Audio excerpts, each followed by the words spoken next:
तरके वफा ड्रामे की अगली किस्त में आप देखेंगे कि अनीला ने पूरी कोशिश कर ली कि किसी तरह सप्तैन को बदगुमान कर दे मरियम और इसके घर वालों से।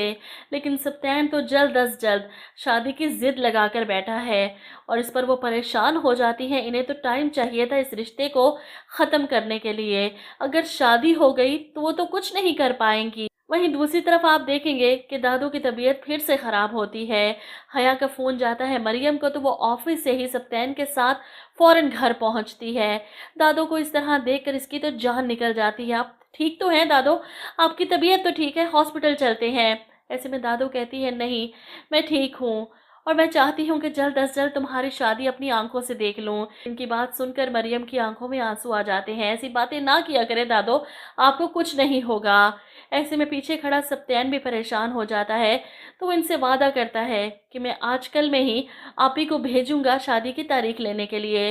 इस पर दादू कहती हैं बिल्कुल, ये सही वक्त है, दोनों घरों में खुशी की शहनाई बजनी चाहिए। ऐसे में सप्तैन घर जाकर जब अनिला आपी से बात करता है तो वो तो बीमारी का बहाना बनाकर बिस्तर से लग जाती हैं ताकि सप्तैन की बात ना माननी पड़े। इसलिए सप्तैन सजीला के कमरे में जाता है और अपने बहनोई से कहता है मैं चाहता हूँ कि तुम सजीला को लेकर मरियम के घर जाओ मेरी शादी की तारीख लेने के लिए। सजीला तो पहले ही अपने भाई की नज़रों में आना चाहती थी, इसलिए फ़ौरन तैयार हो जाती है। आप ही नहीं जाना चाहती तो ना जाए, मैं तो ज़रूर जाऊंगी। अपने शोहर के साथ मिठाई का डब्बा लेकर वो मरियम के घर पहुंच जाती है शादी की डेट लेने। अब दादी तो खुश हैं, अच्छा है मरियम इनकी ज़िंदगी में अपने घर की हो जाए, इसकी खुशियां देख लें वो। इसलिए बेटे से मशवरे के बाद वो एक हफ्ते की बाद की तारीख दे देती हैं। सजीला तो मिठाई का डब्बा खोलती है, दादी के मुंह में मिठाई, मुबारक हो बहुत बहुत।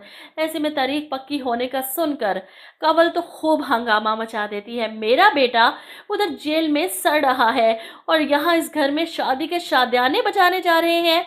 ऐसे में कंवल के ववेला मचाने पर मरियम की माँ काफ़ी परेशान हो जाती है कि अम्मा इतनी जल्दी शादी, और आप ये भी तो देखें ना कंवल ने कितना शोर मचा रखा है। मैं नहीं चाहती मेरी बेटी की शादी में कोई बदमज़गी हो, हम इस शादी को थोड़ा आगे कर लेते हैं। लेकिन मरियम की दादो तो फैसला कर चुकी हैं, मज़ीद देर करके वो इस रिश्ते में रुकावट पैदा नहीं करना चाहती। वो इसे कहती हैं कि जो जेवर मैंने मरियम का तुम्हारे पास रिखवाया था वो लेकर आओ जाकर। ऐसे में ज़हरा जब अपनी अलमारी से जेवर के डब्बे निकालती है तो इनकी जान निकल जाती है। ये डब्बे तो बिल्कुल खाली थे। वो अपनी सास के पास आती है, अम्मा ये जेवर ये मैंने अपने हाथ से रखा था, ऐसा कैसे हो सकता है, ये डब्बे खाली कैसे हो सकते हैं। और सबका शक जाएगा सीधा आसिफ पर। वहीं दूसरी तरफ आप देखेंगे कि सप्तैन पूरी कोशिश करता है कि वो आसिफ को जेल से छुड़वा दे।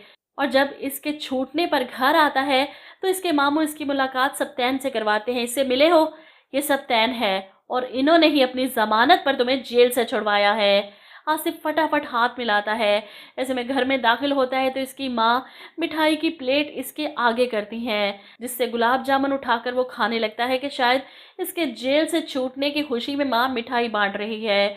और तभी कंवल ये खबर सुनाती है कि मरियम का रिश्ता पक्का हो चुका है और अगले हफ्ते इसकी शादी की तारीख भी तय हो चुकी है।